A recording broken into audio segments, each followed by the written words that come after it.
I have a huge announcement to make. I have decided to stop eating meat for 24 hours. Let me explain. Today, I am taking on Vietnamese street food minus the meat. Surprisingly, here in Vietnam, you can find a vegetarian version of almost every classic street food, even street foods that center around meat. So today I'm on a mission to try these street foods and reveal to you whether they're better than the original or whether they're a complete disaster. Right now we're headed to our first location where they are preparing a vegetarian version of Vietnam's most iconic street food, the dish known as pho. To make pho, it's all about the broth. But to make that pho broth, you need beef bones or pork bones. You need bones from something that was walking around mooing or oinking or boinking. Nice. I was doing some boinking with my wife. So right here, I have made my way into the kitchen. Now, what's fascinating about this place is that everything you see here is vegetarian. So even if it looks like meat, it is still not meat. For example, this looks like roasted pork belly. Guess what? It's not. That is, I don't know. It's a bunch of other stuff, but it's not meat. Nothing cried or bled to make that food, except for maybe some vegetables. Except for maybe some plants. So this is the front, but next we're gonna go back to the pho making station over here. Xin chào. Here you see a whole host of different ingredients and all this stuff looks delicious. This is the beef for the pho, except for that beef is vegan beef. I'm gonna find out later what it's made out of and we will find out soon if it really, truly tastes like beef. So let's get into it. Ready? Okay? Okay. It all starts over here with some bun pho. All of that gets blanched in hot water. She adds in some bean sprouts, and within a matter of seconds, the noodles are ready. The next ingredient is tofu skin. From here, we have some of these fake beef balls, and then we have some slices of vegetarian beef. From there, scallions and some onion too. Now I've come to the other side where she is scooping up some of that vegetarian beef broth. And just like that, our vegetarian pho is ready to consume. All right, folks, we have our first course right here. Now, let me tell you, I don't want to be too hard on the food overall today. So I think there should be two criteria. The first is the food good or not? And the second is the food better or worse than its meaty alternative? The second thing is I want to explain quickly why so much of this vegetarian food exists here in Vietnam. You see, Vietnam is mostly a Buddhist country. And for many devout Buddhists, they will abstain from eating meat on the 1st and the 15th of every month. But there are also Buddhists who are eating vegetarian every single day of the month. And since Vietnam is a country that takes so much pride in its food, it should be no surprise that they put as much care and thought into their vegetarian food as they do in everything else, including the pho. What do we start with? This is pho, so we should start with the broth. Now this broth is made using corn, carrots, and radish. How does it stack up? Well, let's try it out. Oh, that's pretty good. It's not as complex or as fatty as a typical pho broth, but it has a nice depth of flavor. Beyond that, they're still using the typical 5 spice that you would find in any other pho broth. Let's try some of that broth now mixed with those noodles. Soft, tender, steamy, and satisfying. The biggest difference, I would say, is the fat content. It's hard to get a lot of grease out of a carrot, you know what I mean? But then there's the meat. This is their fake beef, a beef that is made out of soybeans and wheat flour, as well as some other ingredients.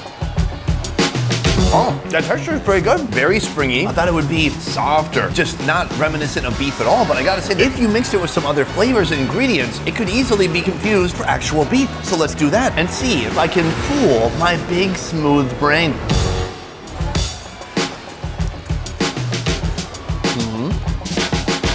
Texture-wise, I am 80% of the way there. Flavor-wise, I mean, the hardest thing to replicate with all this vegetarian stuff is animal fat, and so we're not getting that nice oil slick on top of the pho. From there, I love that they have beef balls. The beef ball is full of soybeans, tofu, tapioca flour, and other ingredients. Not bad. It's got a nice bounce to it. It vaguely reminds me of a beef ball. Is it good? Yes. Is it better than beef pho? It's getting close, but no. So that is our first course. But this location actually has one more course, which is Com Tam. Of course, that revolves around a pork chop. So how are they able to make a vegetarian version of a pork chop? Let's go find out. Com Tam. Everything starts right here with the broken rice. Ooh, steamy. Broken rice heads onto the plate, and that will be the foundation for our dish. So right now, she is heading to our meat section, and the first thing she's gonna put on is our egg loaf. From there, she puts on the pork chop. Very meaty. meaty. And then this is our pork skin. Now keep in mind, there is no actual pork involved here at all. From here, the atrocious cucumber gets added in next. From there, pickled daikon and carrot. And finally, a classic with Com Tam, some scallion oil mixed with scallions. Come on, Jay. All right, folks, right here we have our second course. The iconic condiment of Vietnam is fish sauce. And it turns out some people actually have compassion for fish. And so what they've done is they've made a fish sauce that includes no fish. Inside this bowl, there is soy sauce, pineapple, mushrooms, and water. Let's give it a little bit of a taste. I'm impressed. It also has chilies in there. It's very spicy and a lot of sugar too. So they're leaning in extra on the sweetness and on the chilies to get you to that fish saucy type flavor. Now typically this fish sauce would go on basically everything on this plate, from the rice to the pork and everything in between. We're gonna start with our egg loaf. This is not vegan because they are using real actual eggs in here, but usually it would also have pork. Now it doesn't. I'm told it has little bits of tofu and some woodier mushroom as well. It looks almost indistinguishable from the typical egg loaf that you will find with Com Tam. It doesn't really taste like any of these missing. It just tastes like a delicious egg loaf. It's eggy, it has mushrooms, it's covered in that sweet fish sauce. I love it. But then we have this, something much more difficult to fake, vegetarian pork skin. Now, I believe this is made from tofu. Tofu? Now, I believe this is made from tofu. Let's try it out. It has a pretty distinct taste of toasted rice. Does it really taste like pork? No, not so much, but the texture is almost spot on. We have the final boss right here. That is a vegetarian pork chop. Now, to do it justice, I want to mix it with some of his friends. Maybe we get some rice, some of this pickled carrot and daikon and scallions. It is very chewy, just like a real pork chop that you'll find here on the streets of Vietnam. It's usually been beaten with a hammer. It's thin, it's well done, and it takes a little bit of jaw power to get through it. They've even recreated some of that smoky charcoal flavor. Very impressive. So in the end, is it good? It's beyond good. I would say this is great. Is it better than the real thing? I would say this is getting dangerously close. So far, we are just 2 vegetarian foods into our day, and I gotta say, it's going a lot better than I expected. But we have some mock meats from animals I never expected to see, and those are coming up soon. In the USA, we love making mock meats out of popular proteins. For example, making chicken wings out of soybeans, or making burger patties out of God knows what. In Vietnam, as you can see, it's not much different, but this next food is a food I cannot believe they have vegetarianified. Here at this restaurant behind me, you can get a vegetarian version of Balut. So right now we are inside the restaurant, and right here we have vegetarian balut. Balut is a semi-developed duck egg, an egg just a few days from hatching that is boiled, cracked open, and eaten. So when you're eating it, you're eating these semi-developed duck body parts like feet, heads, necks, armpits, and so on. Here they have the vegetarian version of that, made with 3 main ingredients: tofu, black moss, and wheat flour. As you can see right now, they are inside a piece of plastic that helps them keep their egg-looking shape. The next move from here is we're gonna prepare these vegetarian balut to eat. Food, the owner of this restaurant, is moving all of those vegetarian balut into this steamer net. From here, she moves it to this giant cauldron of boiling water, and she covers it up. 2 minutes has passed. It is time to retrieve our fake balut. She pops the lid, and then all of the balut are dumped onto our plate. So that is our balut, but on the side right here, we have some coriander and a mixture of salt and pepper. All these together make a mighty fine snack. Let's go eat. All right, folks, vegetarian balut, here it is. This is incredibly creative and imaginative, and I love that about this. The woman, Fu, who we met earlier, she is quite literally a mad food scientist, because to make any kind of vegan food, well, you're not using one ingredient. You're usually using an alchemy of different strange ingredients together to try to copy what you're looking for. In this case, a semi-developed duck egg. Step 1, I'm gonna squeeze it out. Oh my gosh, it's like giving birth. And there we have it. It's a lot more solid than I expected. It's a little bouncy. So far, the texture, fairly similar to what a balut might feel like. First, hit it with a little bit of salt and pepper.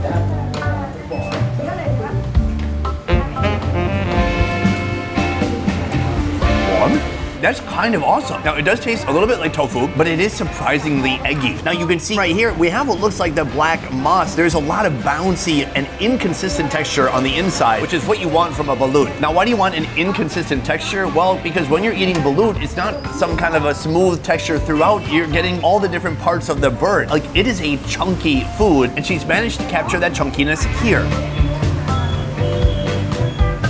Wow, this is truly a special and rare find. Oh, that's so cool. This is what it would look like if you opened a balut. Balut is one of the hardest extreme foods for Americans to try when they first come to Asia. But here, these are your training wheels right here. Eating balut, fear-free and guilt-free.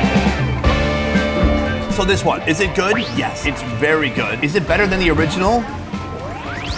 I think it might be. I'm just gonna say yes. Skipping meat can be tough, but skipping full price at checkout is easy with Coopert. Look, I get it. Coupon hunting, it's exhausting, but that's why there's Coopert. It's a free browser extension that automatically tests every available coupon code at checkout and applies the best one. No digging, no Googling, no copy and pasting. It works on Chrome, Edge, Firefox, Safari, and Opera, and it's trusted by millions. Coopert partners with 200,000 plus stores and offers real cash back at over 76,000 retailers. Not points, not store credit, we're talking actual money to your PayPal or bank. So click the link in the description, install Coopert, and let your browser do the savings. Now, back to the show.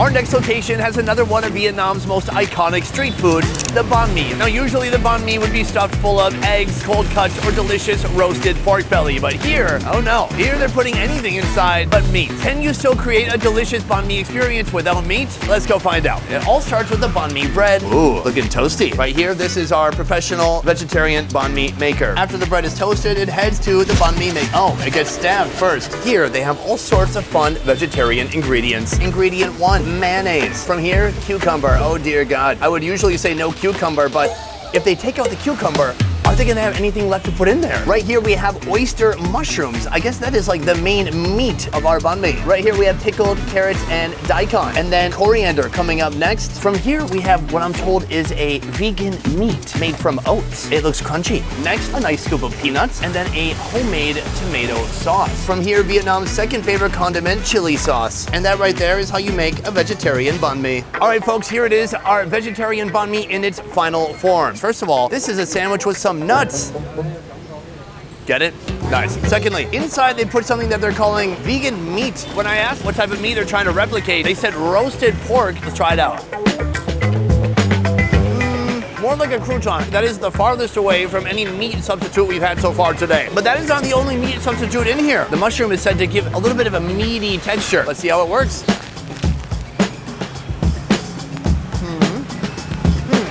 The flavors that I'm tasting in my mouth right now are not bad. I'm getting that chili sauce, I'm getting a lot of that coriander, very fresh, some snappy cucumber. Beyond that, I'm getting a ton of crunch from that fake pork, and then a little bit of meatiness from those mushrooms.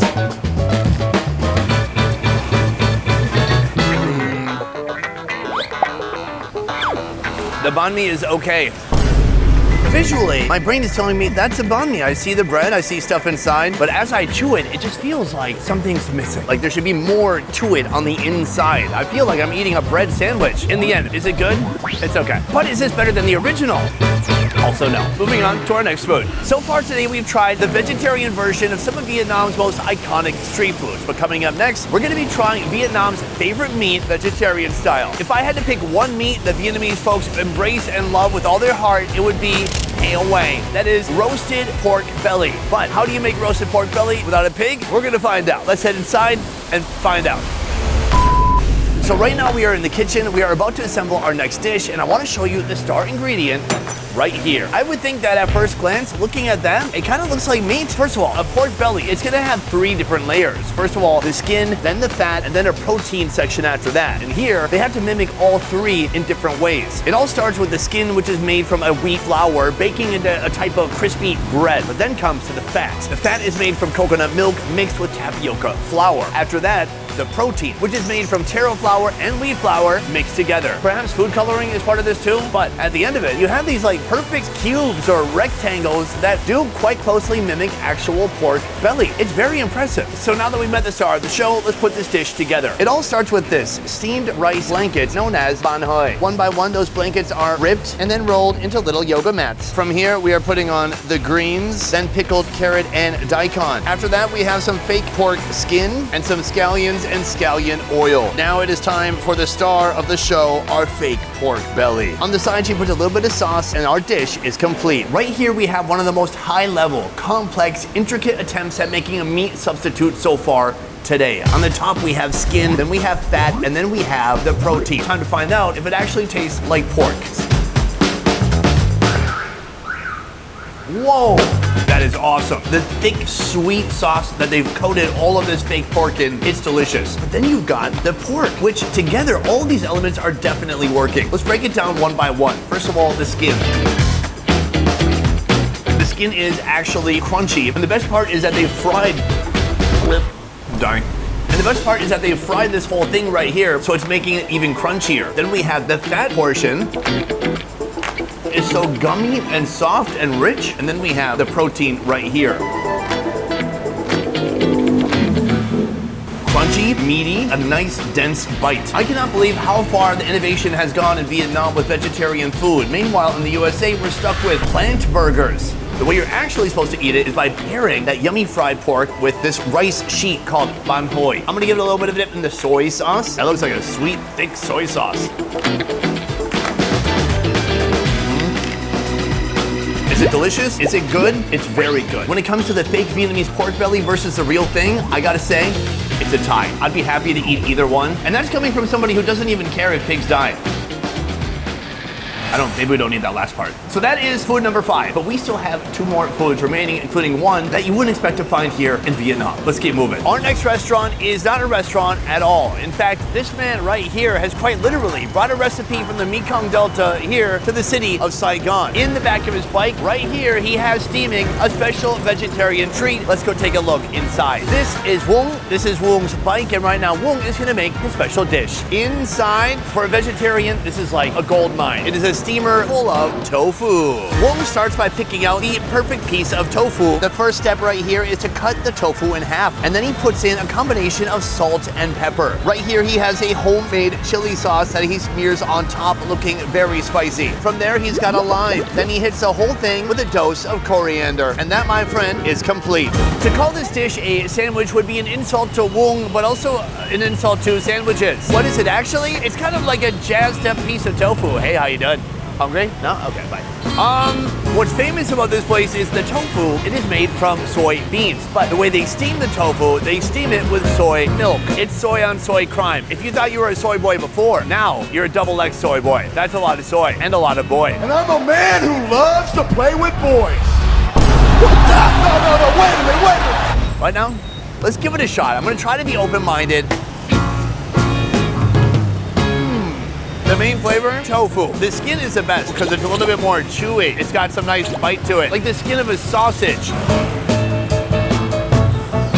But then when you get on the inside, it is full of flavor. You're getting a little bit of kick from those chilies, some salt, some pepper, fresh coriander. I mean, it has flavor. So what are my true feelings? Is it good? Is it bad? I think it's okay. This is not something I would go out of my way to try. Is this better than the real thing? Well, this is kind of the real thing. This is the only food today that's not really a vegetarian version of a different dish. So look, this is a nice little vegetarian appetizer for our big finale, which is coming up next. One of the most satisfying street foods you'll find in all in Vietnam, done the vegetarian way. We have arrived at our final location. Here, they're serving up a vegetarian version of one of Anthony Bourdain's favorite Vietnamese street foods. It's called Banh Xeo. This is a thin pancake, and typically inside they would put shrimp and some steamed pork belly. But today, well, they're not putting that stuff. Let's find out how they make it veggie style inside. We have arrived in the Banh Xeo making station. It all starts right here with my guy pouring in a batter, a combination of rice flour, turmeric, and scallion. What's more impressive than anything is right now this guy is manning 4 different Banh Xeo stations. Step 2, each of these skillets receives a line of bean sprouts. Step 3, he's got to lube it up with a little bit of oil. Next, he adds a ton of volume to the Banh Xeo with 4 different ingredients, a blend of tofu, oyster mushrooms, jicama, and pork pie without any pork. So these are the main guts, the real fillings of our Banh Xeo. It's actually a lot more full than almost any other Banh Xeo I've seen before. After sizzling away in the oil for a few minutes, it is finally time to give the Banh Xeo a little bit of a flip. This is its final form. It looks like a gigantic Vietnamese taco, and that is where the magic begins. The magic finishes at the table. Let's move. All right, folks, here we have our vegetarian Banh Xeo, but let's talk about what goes with it. You also get a garden, greens, lettuce, herbs. Beside that, we have fish sauce with no fish, and here we have rice paper with no rice. Wait, hold on a second.